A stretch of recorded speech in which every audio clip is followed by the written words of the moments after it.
Então, vamos dar início aí à nossa aula número 4, né? E agora a gente vai avançar para o capítulo 2. Eu já finalizei o capítulo 1. Já postei também, como disse ontem, a tarefa referente ao capítulo 1. Já é avaliativa, né? A gente já vai contabilizando isso aí. Peço a vocês, mais uma vez, que se organizem, vão logo se organizando em relação aos grupos, né? Preciso que vocês se organizem e me digam quem são os componentes, né, para a gente ir preparando o material das atividades práticas, né? Ok, então, capítulo 2, no capítulo 2 a gente vai retratar aqui a, aspectos importantes da interação humano-computador, e no capítulo 2 a gente tem aí, a gente vai abordar a própria interface em si, a interação, uma definição nova para vocês, talvez, um termo chamado affordance, onde a gente vai explicar o que é, quando ela acontece, e vai falar especificamente da qualidade em IHC, né? Como é que isso pode ser ponderado, analisado, avaliado, visto, né? Então, a gente, através do nosso material básico, livro-texto básico, a gente vai estar observando isso aí, certo? Então, vamos aqui para os slides. A princípio, a pergunta que eu sempre gosto de fazer inicialmente é se você poderia me dizer o que você entende por interface, né? Interface. Interfacear, né? Um processo, né? O que é que você entenderia por isso? Eu creio que você deva estar imaginando aí já, pensando numa forma de proporcionar ao usuário uma possibilidade de estabelecer a comunicação com aquele sistema computacional. Isso visto do lado do usuário, né? Então, é uma particularidade do conceito de interface. Porém, ainda tem, a gente ainda precisa entender o processo contrário, né? Quando você imagina, idealiza a interface para a máquina, ela tem que estabelecer uma comunicação da máquina com o usuário. Então, é um processo contrário. Então, dentro desse conceito, né, dessa abordagem vista em dupla via, vamos dizer assim, a gente precisa também reconhecer algumas ideias, né? Essa tirinha aqui, esse quadro, nos mostra aí um processo evolutivo de como o homem e as suas tecnologias claro, cada um na sua época, né, fazia para promover a interface, né, a interação, na verdade, né? A interface não, a interação, né? Veja que para elaborar uma ou lapidar um determinado artefato, o homem das cavernas demorou até um certo tempo para se chegar numa ferramenta chamada uma arma, né? Então ele demorou bastante até que ele conseguisse processar a, a, a interface, né, dessa arma. Ele teve que interagir muitas vezes com esse equipamento até chegar no ponto final, né? Claro que isso foi evoluindo até que a gente chegou de várias formas, inclusive facilitando o processo em si, né? Veja que na Idade do Bronze, para a Idade Média, as pessoas já vinham tendo agentes facilitadores na hora de construir esses artefatos. Na Idade Moderna, as máquinas já estavam fazendo o papel de seres humanos, inclusive ajudando e auxiliando e diminuindo o tempo de execução de determinadas tarefas, e aí veio a era computacional, a idade do computador, que, a princípio, veio para facilitar as coisas, muito bem visto por muitos, mas pode até ser odiado por outros, né? A gente tem aí uma pessoa meio que chateada ao usar o equipamento, mas que, independente da relação estabelecida entre o usuário e a máquina, geralmente os processos, principalmente nos dias atuais, são compreendidos como positivos, né? São relações positivas, né? Para Alan Kay, para os usuários, a interface é um programa, né? Ou, para Moran, é parte do sistema com o qual o usuário entra em contato físico, perceptivo e cognitivo, né? Ele tem que ter o contato na parte física, né, com o seu corpo, perceber o que existe à disposição dele naquele sistema e, de forma que ele já tenha aprendido, ou pelo menos num formato mais pedagógico, vamos dizer assim, ele aprendeu a utilizar o sistema. E para a Norman, interface é a própria imagem do sistema, é como se ele pudesse ver e interpretar o que é aquele sistema, né? Para Laurel, é um ambiente virtual para que seja promovida a interatividade. E para o de Souza, é a própria mensagem do designer para o usuário. Claro que aí já envolvendo a parte de desenvolvimento, né? Enxergando mais a parte sobre o que o designer gostaria de promover ao usuário, né? Em formas de mensagem, né? Você está interagindo com um determinado sistema e lá tem uma interface em que você é chamado a atenção para não executar determinada ação, por exemplo, né? Então, essa é uma mensagem do designer para o usuário. No momento do desenvolvimento, o designer pensa numa forma de salvaguardar o usuário para que ele não cometa determinadas ações, né? O interface, então, de acordo com essas primeiras definições, né, deve ser invisível, né? Com certeza, você, como desenvolvedor, não está querendo chamar muita atenção para o usuário, do usuário em relação à sua interface. Chamar muita atenção, por exemplo, seria no formato da interface muito espalhafatosa, muito chamativa em cores, né? Algo que salte logo assim aos olhos para algo meio que não deva transmitir mensagens claras, né? Tá mais gritando do que falando manso, vamos dizer assim, metaforicamente, né? Então, nesse sentido, o usuário pode se concentrar em fazer as tarefas quando a interface é invisível, né? Ela deve ser fácil de usar e de aprender, no intuito de reduzir o custo de treinamento e uso diário dos usuários, né? Pense aí num sistema grande em que uma grande corporação recebe e implementa na sua empresa e ah, o próprio sistema em si, de tão fácil e intuitivo reduz e faz com que reduzam-se os custos com o treinamento de pessoal, né? Imagine aí, por exemplo, você ter que mandar uma equipe para uma outra cidade maior do que aquela em que o sistema está implantado, tendo que pagar custo de hospedagem, alimentação, deslocamento para esse pessoal, só para que eles façam um curso de aprendizado e uso daquele sistema ou naquele sistema, né? Então, isso é bem interessante também de observar, né? É interessante também identificar como prevenir ou minimizar taxas de erros quando o usuário se propõe a utilizar aquela determinada interface também, né? Isso é bem interessante também de observar. Essa interface deve ter uma recordação fácil, a pessoa deve se lembrar, cada vez que ela for entrando no sistema, vai se recordar tão rapidamente de como usar o sistema, à medida que ele for sendo utilizado. Então, isso é uma forma de avaliar positivamente um sistema através da sua interface, né?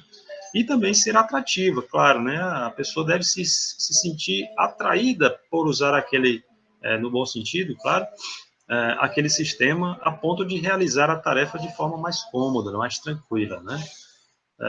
Porém, as pessoas decidem não mais usar um programa se o contrário for verdade também, né? Como eu falei agora há pouco, quando a interface quer chamar muita atenção, o primeiro resultado de imediato é fazer com que a pessoa desista de usar aquele aparato, aquela interface, né?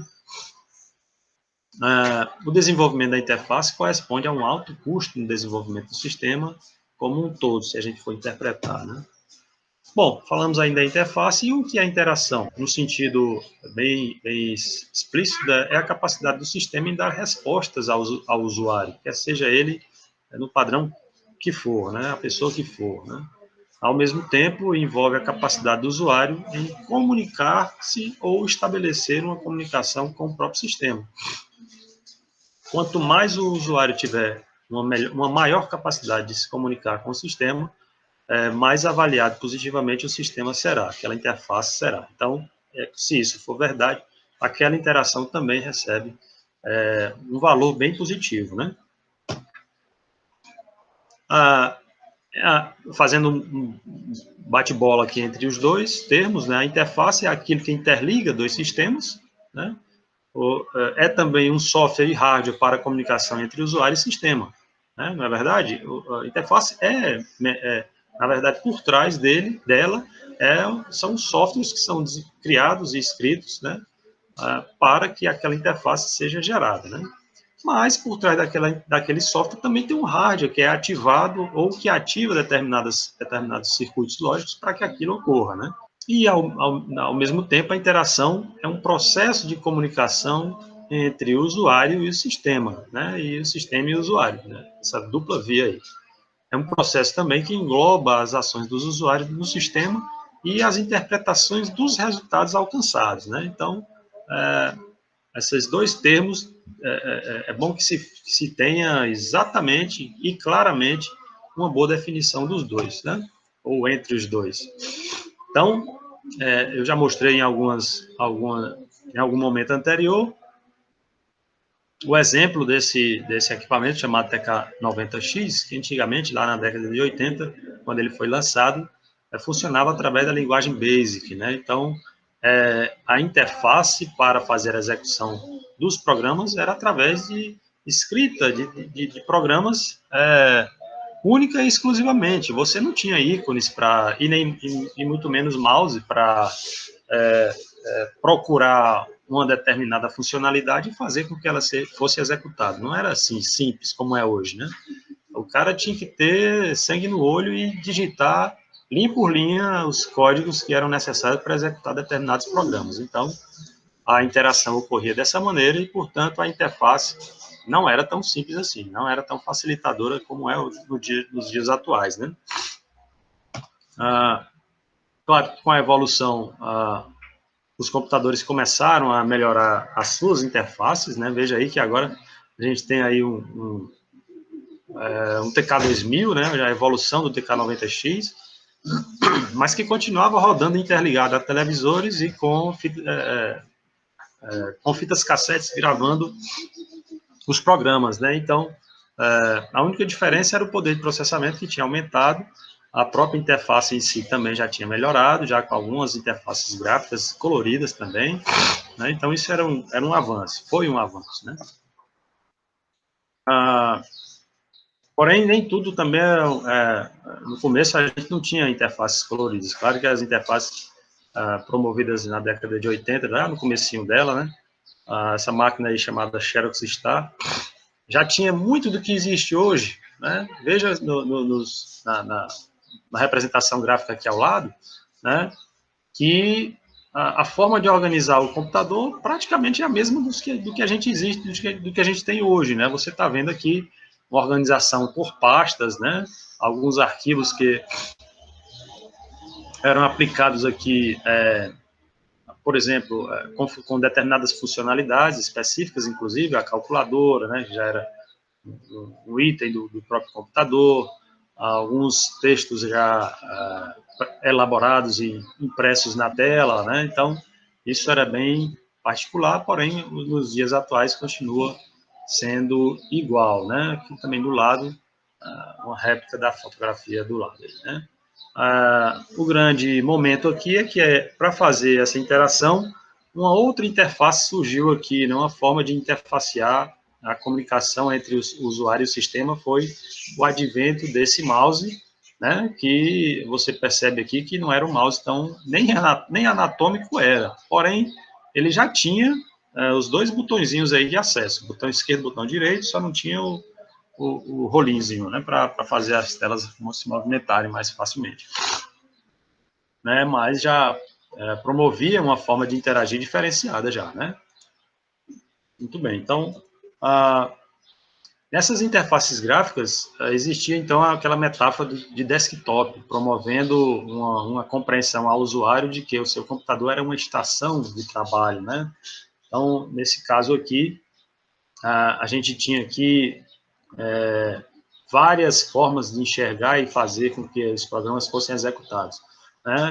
Aqui a gente já tinha a noção de ícones para serem acessados de forma mais rápida, acesso também a painéis de controle de uso geral do computador, né, como utilizar o mouse, o volume das caixas de som, posicionamento de teclas, jogos, né, alguns blocos, o mesmo bloco de notas que a gente tem hoje, naquela época também era fato também, porém eram monocromáticos também, né? Então a gente já tinha aí os ícones, armazenamento em pastas e as visualizações através de janelas, né? A manipulação era bem mais direta do que com o TK90X, como eu mostrei um pouco antes aí, né? E os objetos tinham propriedades que podiam sofrer ações, como a gente viu aqui no painel de controle. É claro que, com o passar dos tempos, a diversidade de formatos e interfaces disponíveis no mercado foi aumentando sobremaneira, né? Então, a gente foi vendo aí a evolução dos computadores, bem como a sua redução também, né, em questão do tamanho, o surgimento dos pockets, né, que hoje a gente pode chamar de tablets, né, mais comumente chamados, né, a multiplicação dos notebooks, que todo mundo dizia que não iriam substituir as estações de trabalho, mas ganhou espaço de uma forma que hoje muitas pessoas já têm, tanto é que eu já fiz aí a nossa pesquisa, né, sobre como você utiliza a internet, né, para assistir às aulas. Muitas pessoas anotaram como usuários de notebooks, outras por grande parte dos celulares também, né?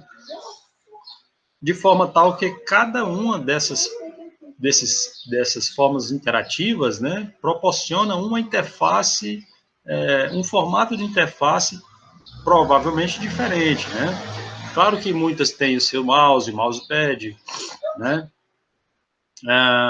Os seus teclados, mas outras têm formatos com acesso ao sistema através de caneta, com touchscreen, né?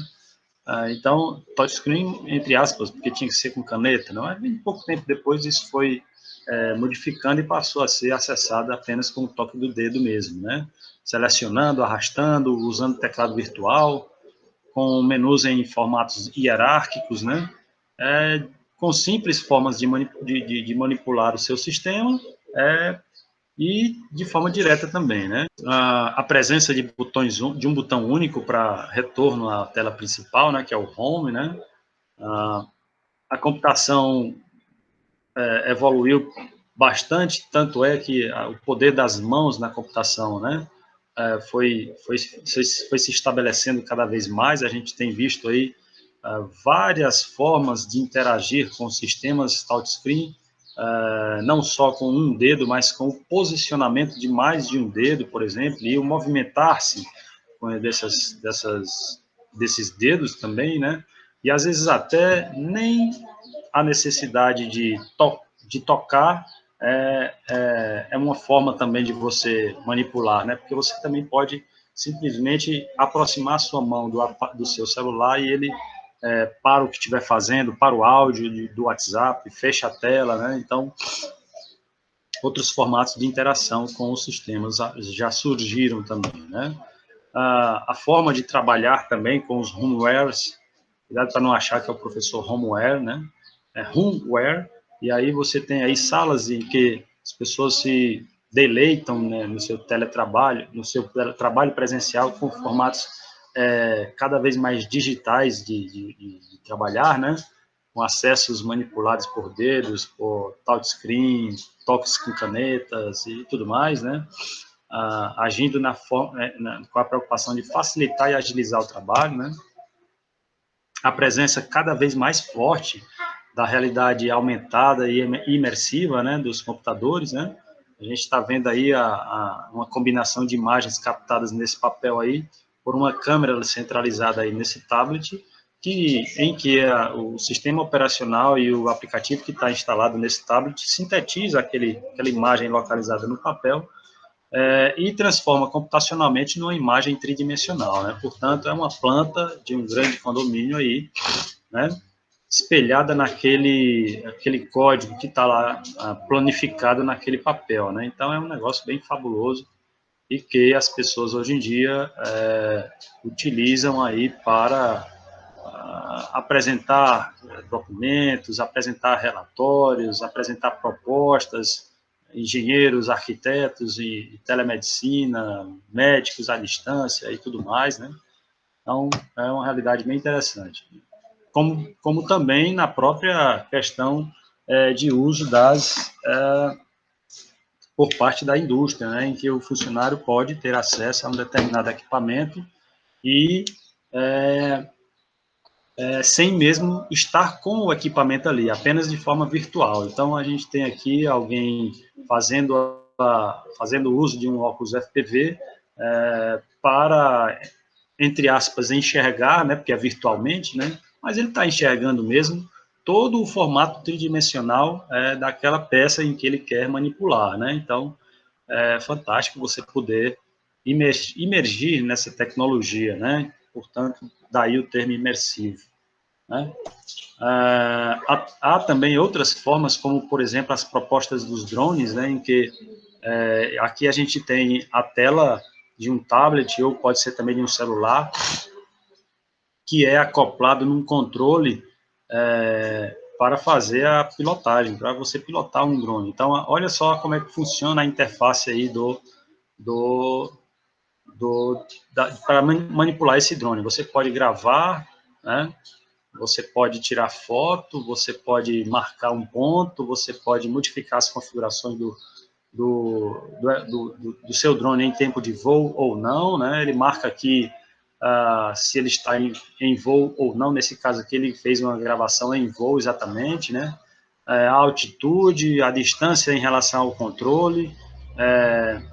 Aqui tem outros valores aqui também, né? O tempo de voo, o tempo de bateria está 72%, quantos satélites estão conectados nesse momento aqui ao controle, por aqui ele já está vendo que são 19, né?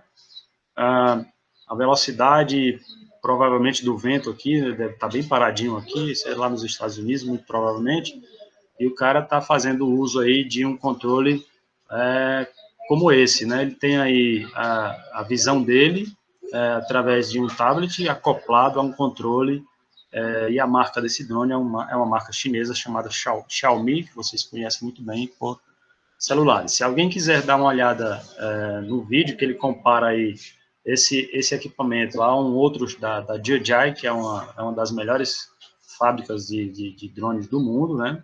Tem essa referência aqui, número 2, lá na página final da nossa aula de hoje, tá?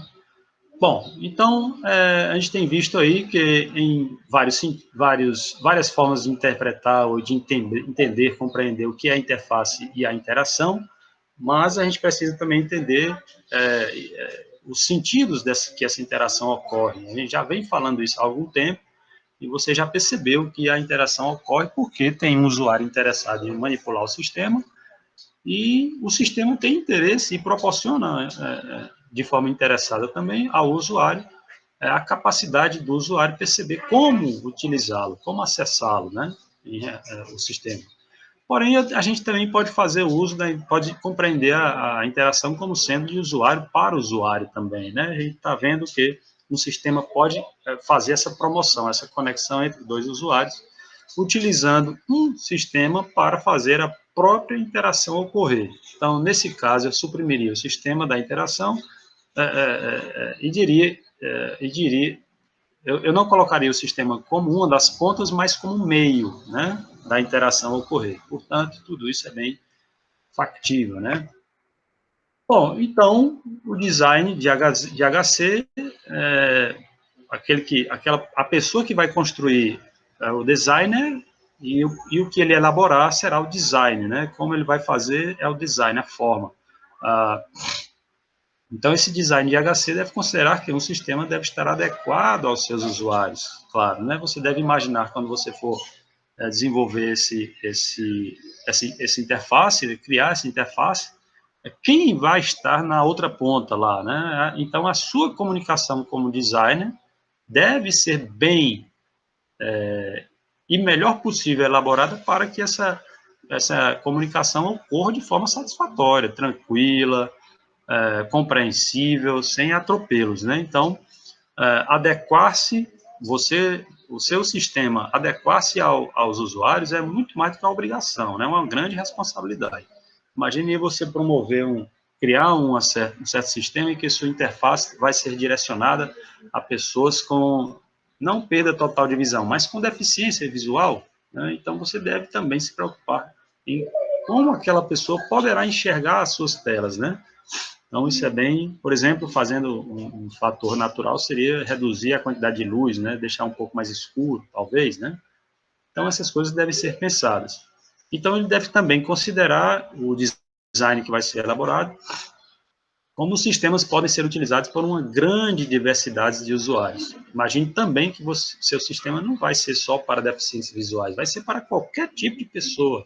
Né? Então, você já começou a expandir e expandiu muito, né? Já para um público geral. Então, você deve pensar num formato em que qualquer pessoa pode utilizar seu sistema. Né? Então, essas são preocupações inerentes ao designer, quando da elaboração do design.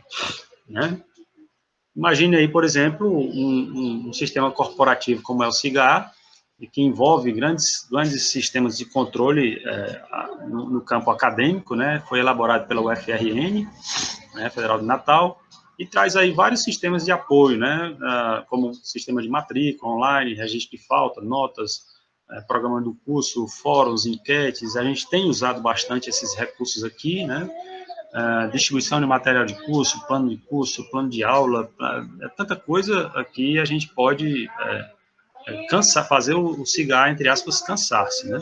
Então, como ultimamente, na verdade, ele tem se manifestado. Portanto, professores, alunos e funcionários são obrigados a usar esse sistema no dia a dia, porque foi o sistema que a UFPI adquiriu para fazer o seu controle. Então, eu não tenho outro formato para registrar e manter a comunicação, tanto minha com os alunos, como vice-versa, e tanto minha com a administração da universidade, como vice-versa, não tem outra forma de fazer, né?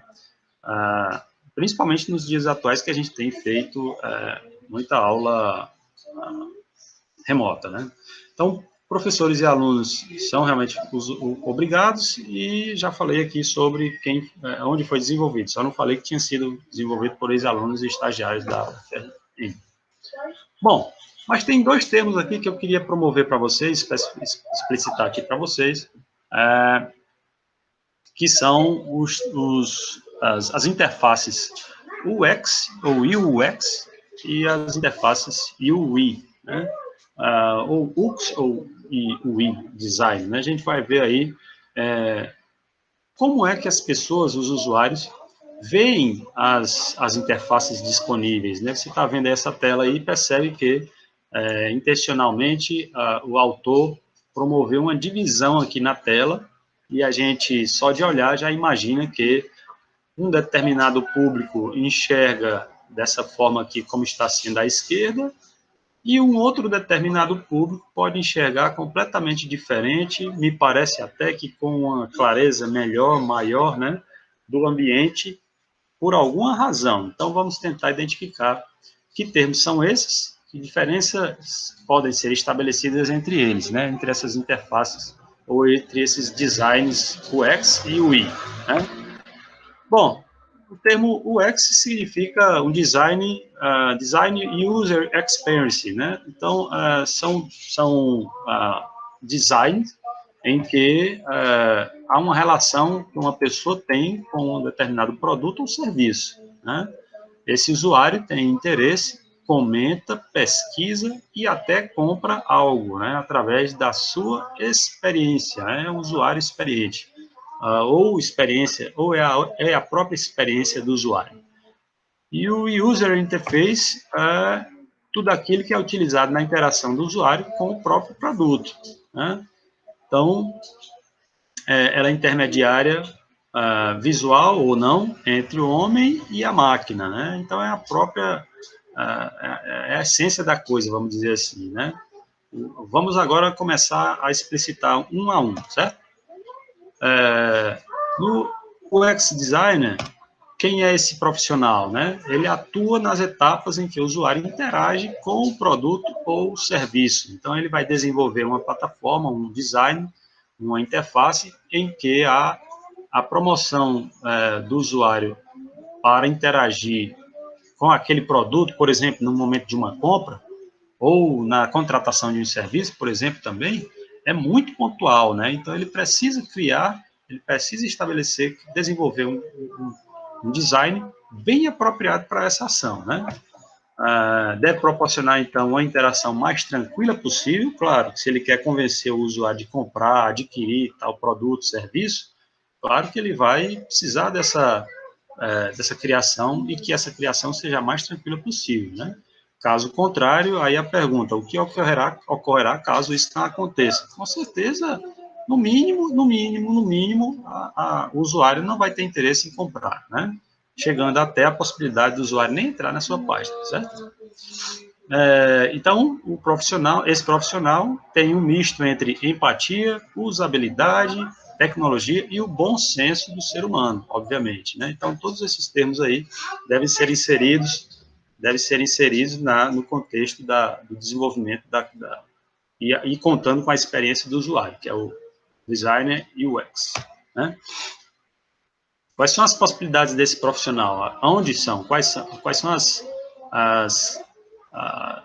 empresas, né, que podem contratá-lo, né? Empresas de software, startups, consultorias e quaisquer outras que desenvolvam produtos através de tecnologias, né? Também podem ser contratados por agências que trabalham com produtos digitais, empresas que atuam com web, até mesmo o próprio freelancer, ou desenvolvendo trabalhos de forma remota, né? Local, nacional ou até internacionalmente, né?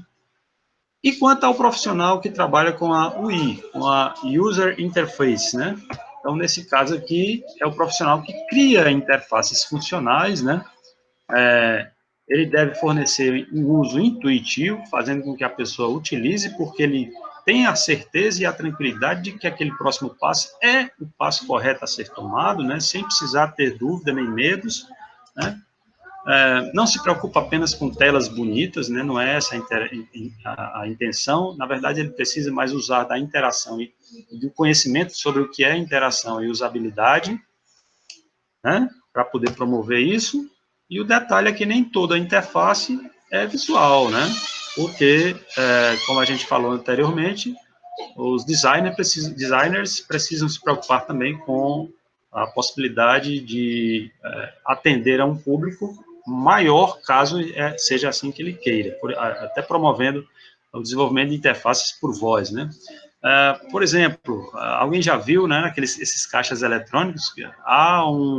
Se você baixar a sua vista até um ponto que você nunca tinha pensado, abaixo do monitor, geralmente, e abaixo do teclado, geralmente devem ter pontos de acesso por tecnologias de voz, né? Lá você pode espetar lá um fone de ouvido e começar a ouvir o que um atendente virtual está por trás daquele sistema lhe instruindo a fazer. Você pode até enxergar, mas sem ouvir fica difícil. Então, alguém pode lhe ensinar a manipular aquele sistema através dessa interface de voz, né? Isso é só um exemplo.